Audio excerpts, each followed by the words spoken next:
Valla kaynamamış. Bekliyoruz kaynasın. Demledim, taze demledim. Kaynayacak. Allah razı olsun. Sağ olun.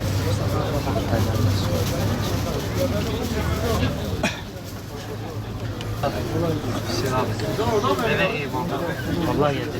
Sağ olun.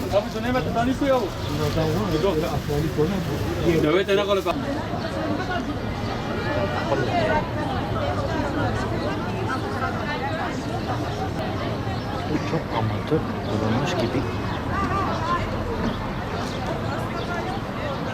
Mek sahip.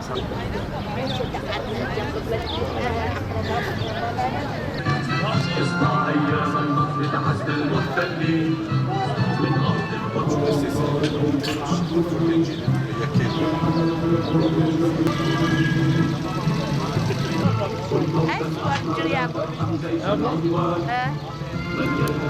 الأمنية والاستيطان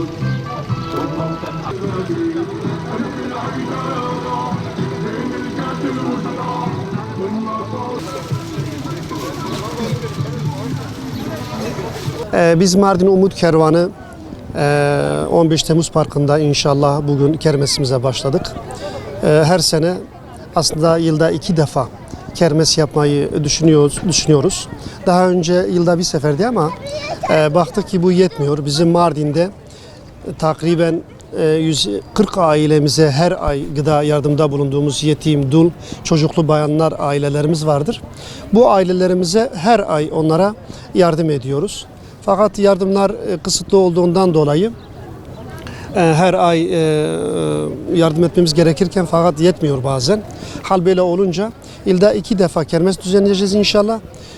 Bu kermesin hasılatından aylık olarak biz bu ailelerimize gıda, kırmızı et, beyaz et, ondan sonra kırtasiye döneminde çocuklarımıza kırtasiye, bu ailelerin çocuklarına kırtasiye veriyoruz. Bunun dışında bayramlarda bu çocuklarımız, yetim ve dul çocuklu bayanların ailelerini, çocuklarını giydiriyoruz. Bayram şekeri bu çocuklarımıza alıyoruz. Evet, bu kermesimiz bir an önce söylediğim gibi bu ailelerimiz için, muhtaç olan ailelerimiz için düzenliyoruz. Kermesimizde giyim, ayakkabı, bayan ve çocuk ayakkabıları, ondan sonra yiyecek bir de tatlılar. Bunlar kermesimizde vardır. Bu kermesimiz 4 gün sürecek inşallah. Bugün, yarın yani cumartesi, pazar günü bitecek.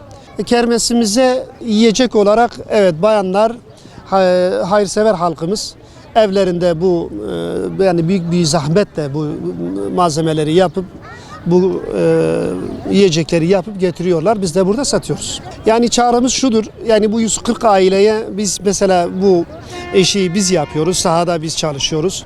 Biz tek başına yetmiyoruz. Çağrımız budur. Onlar da bu konuda bize yardımcı olsunlar.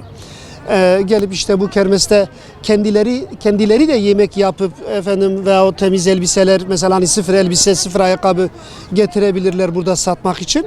Bir de ayrıca mesela satın alıp da bu konuda katkıda bulunabilirler. Bu konuda çağrımız budur. Şu an Umut Kervanı'ndayım, kermesteyim. Böyle yoldan geçerken gelip gördüm, ben de önden geleni yani bir şey almak istedim, katkıda bulunmak istedim. Bütün her şey var, ayakkabılar var, yemekler var, çok beğendim, çok hoşuma gitti, Allah razı olsun. Herkesten Allah katkıda bulunan, Allah razı olsun inşallah.